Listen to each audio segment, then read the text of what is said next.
தடையை மீறி போராட்டத்தில் ஈடுபட முயன்றதால் கைதான நாம் தமிழர் கட்சியினர் சென்னை கண்ணப்பர் திடல் சமுதாய நலக்கூடத்திற்கு அழைத்துச் செல்லப்பட்ட நிலையில் அங்கு கண்டன முழக்கங்களை எழுப்பி வருகின்றனர். இதுகுறித்த விவரங்களை செய்தியாளர் தமிழரசியிடம் கேட்கலாம். தமிழரசி, விவரங்கள்.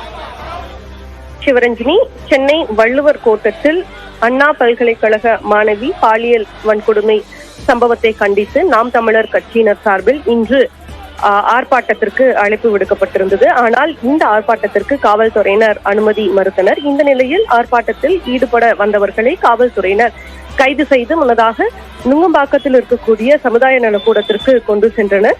இதனைத் தொடர்ந்து கைது செய்யப்பட்ட நாம் தமிழர் கட்சியின் ஒருங்கிணைப்பாளர் சீமான் கண்ணப்பர் திடல் சமுதாய நலக்கூடத்திற்கு கொண்டு வரப்பட்டார். இதனை அடுத்து நுங்கம்பாக்கத்தில் கைது செய்யப்பட்ட நாம் தமிழர் கட்சியினர் அங்கு போராட்டத்தில் ஈடுபட்டு தலைவர் இருக்கக்கூடிய இடத்திற்கு கொண்டு செல்ல வேண்டும் என கோஷங்களை எழுப்பினர். இதனை அடுத்து நுங்கம்பாக்கத்தில் வைக்கப்பட்டவர்களும் தற்போது கண்ணப்பர் திடல் சமுதாய நலக்கூட்டத்திற்கு கொண்டு வரப்பட்டிருக்கின்றனர். நாம் தமிழர் கட்சியின் ஒருங்கிணைப்பாளர் உட்பட 300க்கும் மேற்பட்ட நாம் தமிழர் கட்சியினர் தற்போது கண்ணப்பர் திடல் சமுதாய நலக்கூடத்தில் அடைத்து வைக்கப்பட்டிருக்கின்றனர். இவர்கள் இந்த சமுதாய நலக்கூடம் கதவு வாயில் அருகே நின்று தமிழக அரசிற்கு எதிராக கண்டன கோஷங்களை எழுப்பி வருகின்றனர்.